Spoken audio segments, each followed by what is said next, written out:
அனைத்து mega TV நேயர்களுக்கு அன்பான வணக்கம். இது யோகேஸ்வர் காய்கறி வைத்திய முறை பற்றிய காய்கறி வைத்திய குறிப்புகள். இன்றைக்கி நம்ம பார்க்கக்கூடிய தலைப்பு என்னென்னா தோல் தடிப்பு. தோல் தடிப்பு நோய், தோல் பிரச்சனைகளை பற்றி வரிசையாக பார்த்துட்டு வரோம். அதில் இந்த தலைப்பு, இதை ஸ்கேலோடர்மா அப்படின்னு சொல்லுவாங்க. இதனுடைய பாதிப்பு ஒரு மனிதனை முடங்க செய்கிற அளவுக்கு இருக்குது. அந்த மாதிரிலாம் ஆகிருக்கு. அதனால் இதை நமக்கு தெரியல, ஏதோ ஒன்று சொல்கிறாங்க அப்படின்னு நினைக்காதீங்க. இதை பற்றின புரிதல் நமக்கு அவசியம் வேண்டும். எப்படிலாம் தோல் தடிச்சுக்குன்னா நீங்கள் கற்பனை பண்ணி பார்க்க முடியாத அளவுக்குலாம் தோல் தடிச்சுக்கும். அது எப்படின்னா, அதாவது வெளியில் நம்ம பார்க்குற தோலும் தடிச்சுக்கும், உள்ளுக்குள்ளார நம்ம ஒவ்வொரு உறுப்புகளுக்கும் ஒரு தோல் இருக்குன்னு நம்ம சொல்லியிருக்கோம் இல்லையா, அந்த உள்ளுறுப்புகளினுடைய தோலும் தடித்து கொள்ளும். அப்போ எப்படி உடம்புக்குள்ளார ஆரோக்கியம் இருக்கும்?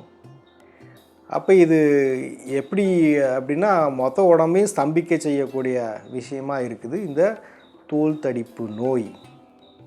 நல்லா புரிஞ்சுக்கோங்க. இப்போ ஒரு உடம்புல நம்ம சாப்பிட்ற உணவு செரிக்கப்பட்டு உள்ளே உறிஞ்சப்படணும் அப்படின்னா சிறுகுடலில் ஒரு தோல் திசு வழியாக தான் உள்ளே போகுது. நம்ம மூச்சு வாங்குகிறோம், அந்த மூச்சு காற்று ரத்தத்தில் கலக்கணுன்னா ஒரு தோல் திசு வழியே தான் காற்றானது ரத்தத்தில் கலக்குது.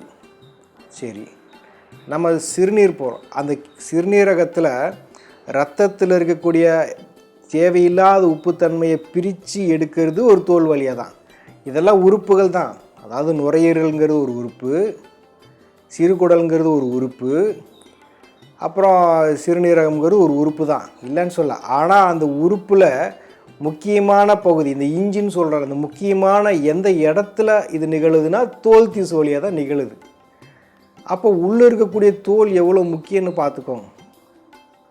அப்போ நம்ம சாப்பிட்ற உணவு, நம்ம உள்வாங்கிற எடுத்துக்கக்கூடிய உணவு செரிக்கப்படுவதற்கும் தோல் வேணும்.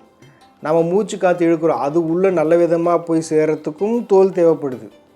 இதெல்லாம் வெளியேற்றுறதுக்கும் தோல் தேவைப்படுது. குடல்லையும் கூட குடலில் இருக்கக்கூடிய உள்தோல் சரியாக இருந்தால் தான் அது அப்படியே அழகாக வெளியில் வரும். இல்லைன்னா எல்லாம் அங்கேயே ஒட்டிக்கும் தங்கிக்கும். ஒட்டக்கூடிய சளி, ஒட்டக்கூடிய மலம் இதெல்லாம் இருந்ததுன்னா அது ஒரு தொந்தரவு நோய். ஆக அப்போ தோல் திசு எத்தனை முக்கிய பங்கு ஆற்றுது அப்படின்ற அதனுடைய முக்கியத்துவத்தை ஒரு உதாரணத்துக்கு உங்களுக்கெல்லாம் புரிய வைக்கிறது. ஓ, தோல்னால் இதுதான். நம்ம வெளியில் இருக்கிற தோல் போக உள்ளுக்குள்ளே ஏகப்பட்ட தோலினுடைய செயல்பாடுகள் இருக்குது, அதோடைய பணி இருக்குது. அதைய தெளிவுபடுத்தினா தான் நோயறிகள் எங்கேருந்து ஆரம்பிக்குது. அப்போ பாருங்கள், இப்போ தோல் இப்போ தடிச்சுக்குதுன்னா அப்படின்னா அப்போ வெளியில் மட்டும் கிடையாது, உள்ளுக்குள்ளாரையும் இது போன்ற ஒரு தாக்கம் இருக்கும். அது வேணால் சதவீதம் அடிப்படையில் கொஞ்சமாகவோ அதிகமாகவோ இருக்கலாம். ஆனாலும் அது எப்படி உள்ளுக்குள்ளார எந்த தாக்கமும் இல்லாமல் இருக்க முடியும்? புறத்தில் இவ்வளோ பிரச்சனை இருக்குன்னா உள்ளுக்குள்ளாரையும் ஒரு அளவுக்கு தாக்கம் இருக்கும், அதிகமாகவும் இருக்கலாம். சிலது உள்ளே அதிகமாக இருக்கும், வெளியில் கம்மியாக இருக்கும். சிலது வெளியில் அதிகமாக இருக்கும், உள்ளே கம்மியாக இருக்கும். சிலது சமமாக இருக்கும். ஆக மொத்தம் உடம்பு அப்படின்னா மொத்தமாக பார்க்கணுமே தவிர நமக்கு தெரிஞ்சதை மட்டும் வச்சு முடிவு பண்ணக்கூடாது. இல்லை தெரியாதது மட்டும்தான் இருக்கும், தெரியாமல் எதுவுமே இருக்காது, அப்படி கிடையாது. இது எல்லாமே ஒவ்வொன்றையும் நம்ம பிரித்து சொல்கிறோம். எதெல்லாம் தெரிஞ்சுக்க வேண்டியது, தெரியாதது இருக்குது. தெரிஞ்சதுலேருந்து தெரியாததுக்கு எப்படி போகணும், தெரியாததுலேருந்து தெரிஞ்சது எப்படி மாற்றம் ஏற்படுது அப்படின்னு ஒரு மிக நீண்ட தெளிவுபடுத்தக்கூடிய பகுதியாக தான் நம்ம இதை பார்க்குறோம். மருத்துவம் என்பது ஒரு குறிப்பிட்ட நபர் மட்டும் தெரிஞ்சு அவர் தான் செய்யணும் அப்படிங்கிறது இன்றைய காலகட்டம். ஆனால் மருத்துவத்தை பற்றிய அறிவு அந்த அளவுக்கு ஞானம் இல்லாட்டியும் ஒரு அடிப்படை ஆரோக்கியத்தை பற்றிய ஞானம், தெளிவு ஒவ்வொரு தனி மனிதனுக்கும், இந்த பூமியில் வாழக்கூடிய ஒவ்வொருத்தருக்குமே தெரிஞ்சிருக்கணும். ஏன்னா அவங்கவங்க நல்லா இருந்தால் தான் மற்றவங்களெல்லாம் பார்த்துக்க முடியும்.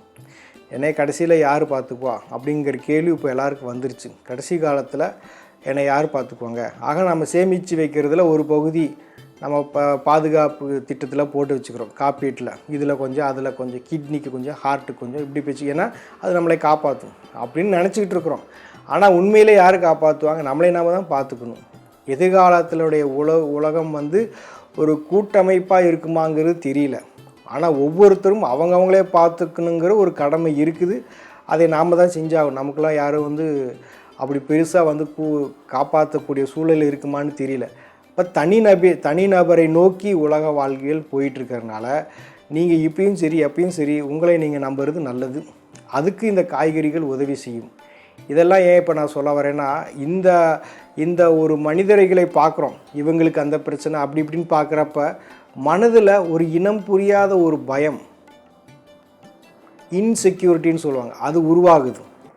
அது நாள்பட என்ன ஆகுதுன்னா பிறரை சார்ந்து வாழ வேண்டிய கட்டாயத்துக்கு அங்கே ஆளாகிறாங்க. நம்ம சாராமல் வாழ முடியாது அப்படின்னு ஒரு முடிவு பண்ணுறாங்க. அப்படி சார்ந்து இருந்தாலும் அது வந்து பொருளாதாரத்தினுடைய அடிப்படையில் தான் யோசிக்கிறாங்க. ஸோ இது சின்ன ஒரு விளக்கம்தான், இது பெருசாக எடுத்துக்க வேணாம். இன்றைய நிலையை வந்து உங்களுக்கு சுட்டி காட்டுருக்கு. மற்றபடி இன்றைக்கி விஷயம் வந்து தோல் தடிப்பு தான். அந்த தோல் தடிப்பில் ஆரம்பத்தில் எதை சொல்ல வரோம் அப்படின்னா, உள்ளுக்குள்ளாரையும் தோல் வெளியில் இருக்கக்கூடிய தோலையும் இரண்டையும் ஒருங்கிணைச்சு இதை புரிஞ்சுக்கணும். அப்போ மருத்துவ ஞானத்தை பற்றி சொல்கிறப்ப இன்றைய வாழ்வியலை பற்றி சொல்கிற மாதிரி ஆயிடுச்சு. இப்போ தோலில் வந்து பார்த்திங்கன்னா மொத்த உடம்புலையுமே பார்த்தா இந்த விரல் நுனிகள் இருக்குது பார்த்தீங்களா, விரல் நுனிகள்லேயே வந்து ஆரம்பிச்சிரும் இந்த தோல் பிரச்சனை. அங்கேயே வந்து ஒரு இரத்த ஓட்டம் குறைந்த நிலையில் ஏற்பட்டு ஒரு மரத்து போகிற நிலை இருக்கலாம், அதிகப்படியான கூச்ச உணர்வுகள் இருக்கலாம். இப்படி வந்து தோலுடைய ஆரம்பம் இந்த விரல் நுனிகளிலும் இருக்கும். அப்புறம் ஒவ்வொரு விரல் மூட்டுகளும் விரலிலும் இருக்கும். சில சமயம் சிவந்து இருக்கும் கை, சில சமயம் இந்த மரக்கலரில் இருக்கும், அங்கங்கே தடிப்புகளாக.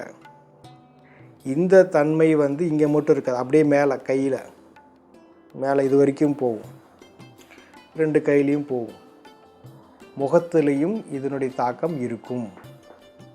இப்போ தோல் தடிப்பு நோய் வந்து இதோடு நின்றுமானா இதோடு நிற்கிறதில்ல, ஒவ்வொரு மூட்டுகளிலும் ஏற்படும், ஒவ்வொரு மூட்டுகளிலும் பாதிப்பு ஏற்படுத்தும். நம்முடைய இயக்கங்களை குறைச்சிரும். நம்ம எவ்வளோ வேகமாக வேலை செய்கிறோமோ அதெல்லாம் அதுக்கப்புறம் அவ்வளோ சீக்கிரமாக செய்ய முடியாது. அதோடைய வேலையை வந்து அந்த வேகத்தை வந்து குறைச்சிரும்.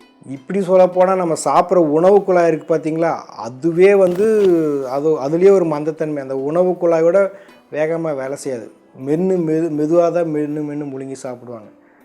அப்புறம் அந்த ஜாயின்ஸில் இருக்கக்கூடிய கால்சிஃபிகேஷன், அங்கங்கே வீக்கமாகவும் அது கொஞ்சம் பெருசாக இருக்கும்.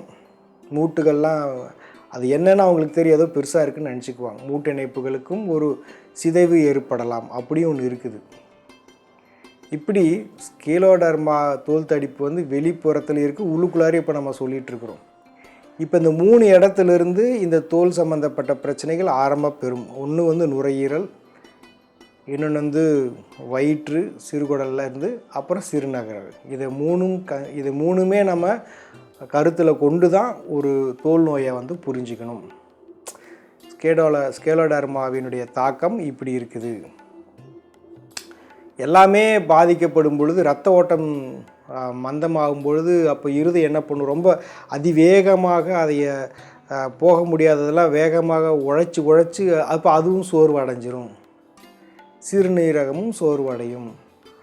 எல்லா உறுப்புக்குமே ஒரு மந்தத்தன்மை ஏற்படும், வேலை செய்ய முடியாது, மந்தத்தன்மை ஆகிடும். செய்ய மாட்டாங்கல்ல, செய்ய முடியாது. அப்படி செய்யணும்னு நினச்சாலும் ரொம்ப சிரமப்பட்டு தான் செஞ்சிட்ருப்பாங்க. அப்போ தடிப்புக்குண்டான காரணங்களையும் நம்ம புரிஞ்சுக்கணும். அதாவது இதில் வந்து இந்த காரணிகளை நிவாரணமாக மாற்றுவதற்கு இதே மாதிரி நம்ம சொன்ன மாதிரி 2, ஒன்று செய்ய வேண்டியது, ஒன்று செய்யக்கூடாது. இந்த பிரச்சனையை பொறுத்த வரைக்குமே உடம்பில் வந்து கடுமையான வாய்வு தொந்தரவு இருக்கிறப்ப இதெல்லாம் வரலாம். உடம்புடைய எலாஸ்டிசிட்டி, அந்த எலாஸ்டிசிட்டியை குறைக்கிற மாதிரி உணவு எடுக்கிறப்போ இது அதிகமாகும். எலாஸ்டிசிட்டிக்குன்னே ஒரு அருமையான ஒரு பொருள்னால் நார்ச்சத்து தான் அடிப்படை எலாஸ்டிசிட்டியை கொடுக்கும். அப்போ அந்த நார்ச்சத்து குறைவான உணவோ அல்லது நார்ச்சத்தே இல்லாத உணவோ சாப்பிட்டோன்னா இதனுடைய தாக்கம் மிக கடுமையானதாக மாறிடும். அப்போ என்ன மாதிரி பொதுவாக பாருங்கள், இந்த பயிறு வகைகள், பச்சைப்பயிறு, தட்டைப்பயிறு, கொள்ளுப்பயிறு, இது மாதிரி பல பயிறு வகைகள், பருப்பு வகைகள், கடலைப்பருப்பு, துவரம்பருப்பு, கடலை வகைகள், பொட்டுக்கடலை, நிலக்கடலை, கொண்டக்கடலை, ஆக பயிறு வகைகள், பருப்பு வகைகள், இந்த மாதிரி அதிகப்படியான வாயுவை உருவாக்கக்கூடிய பொருள். இது மட்டுமா? இதெல்லாம் நார்ச்சத்து குறைவாக இருக்குது. நார்ச்சத்து இல்லாதது 2 இருக்குது. ஒன்று வந்து முட்டை, அப்புறம் அசைவம். ஏன் முட்டையை தனியாக சொல்கிறோம் அப்படின்னா, முட்டையை வந்து இப்போ சைவத்தில் சேர்த்திட்டாங்க. அதனால் திருப்பி அதை கூப்பிட்டு வந்து அசைவத்தில் சேர்த்த வேண்டிய நிலைமையில் இருக்கிறோம். முட்டையும் அசைவம் இதுவும் நார்ச்சத்து இல்லாத ஒரு பொருள். இது எல்லாம் வந்து எந்த அளவுக்கு நம்ம தவிர்க்கிறோமோ அப்போ தான் இந்த தோல் தடிப்பு நோய் ஸ்கேலோடர்மாங்கிறது ஒரு கை பார்த்துடலாம். இல்லைன்னா இதெல்லாம் சாத்தியமே இல்லை. உடம்பு முழுக்க இது பரவிட்டே தான் இருக்கும். அப்போது நரம்புகளும் தசைகளும் உணவு குழாய்களும் இப்படி எல்லாமே வந்து சுமூகமாக இயங்கினா மட்டும்தான் வந்து அதுக்குண்டான பலன் நமக்கு கிடைக்கும். எல்லாமே மந்தத்தன்மையாகிறப்போ ஆளே வந்து முடக்க செஞ்சிடும்.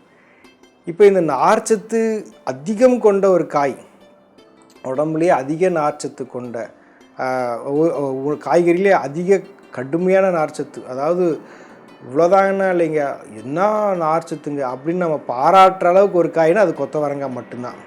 அப்போது நல்ல அருமையான ஒரு நார்ச்சத்து இருக்கிறது கொத்தவரங்காய். அதே மாதிரி குடல்ல இருந்து வாயுகளை வெளியேற்றுவதற்குண்டான அருமையான காய் வந்து புடலங்காய். தசை நார்கள் மீண்டும் பழைய தன்மை கொண்டு வரத்துக்கு அரசாணிக்காய். அது போக உள்ளே இருக்கக்கூடிய அந்த தோல் திசு மாற்றத்தை சீர்படுத்துறதுக்கு கோவக்காய். இந்த 4 காய்கறிகளுமே ஒரு நல்ல அருமையான கலவை. இது வந்து இதுவாக இருந்தால் இது சரியாகும். இதுக்கு வேறு பல காரணங்களாக இருந்து கடைசி நிலையில் இது வந்திருக்குன்னா அதையும் நம்ம கருத்தில் எடுத்துக்கணும். அடிப்படையாக இதுவே போதுமானது. அதாவது அந்த நார்ச்சத்து தன்மையை அதிகம் பெற்றுள்ள காய்கறிகளை எடுக்கணுங்கிறது தான் நம்முடைய கருத்து. அதில் சிறப்பானத ஒரு விஷயம் அப்படின்னா கொத்தவரங்காய் தான். அது சாதாரண விஷயம் இல்லை. இந்த விஷயம் வந்து உள்ளுக்குள்ளார் உறுப்புகளிலையும் பாய்ந்து அங்கேயும் ஒரு நம்மளையே காப்பாற்றும். அப்போ உள்ளேயும் காப்பாற்றும், வெளியிலையும் காப்பாற்றும். இதெல்லாம் எடுக்க போனால் ஆளும் நல்லா அழகாக மாறிடுவாங்க.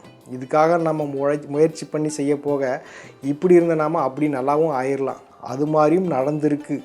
அதாவது நோய் பற்று அது அந்தளவுக்கு பார்க்குறதுக்கு பரிதாபமாக இருந்தவங்க இதெல்லாம் எடுத்து அதிலேருந்து வெளியில் வந்து அடுத்த நிலைமைக்கு பாசிட்டிவாக வளர்ச்சி அடைஞ்சு அழகாகவும் ஆனவங்க இருக்கிறாங்க. அதுக்கப்புறமா அவங்கள பார்த்து அந்த பக்கத்து வீட்டுக்காரங்க இந்த லைன் வீட்டில் இருக்கிறவங்களும் வந்து வைத்தியம் பார்த்துருங்க. ஒரு அம்மாவுக்கு பார்த்திங்கன்னா நம்ம வந்து ஒரு பிரச்சனைக்கு வந்தாங்க. அப்போது வந்து நம்ம சொன்னப்போ வந்து நீங்கள் வந்து இந்த மாதிரி கத்திரிக்காய் ஜூஸ் போட்டு குடிங்க, சுரக்காய் சாப்பிடுங்க அப்படிலாம் சொல்லியிருந்தோம். அவங்க என்ன பண்ணாங்க, 1 மாதம் சாப்பிட்டாங்க.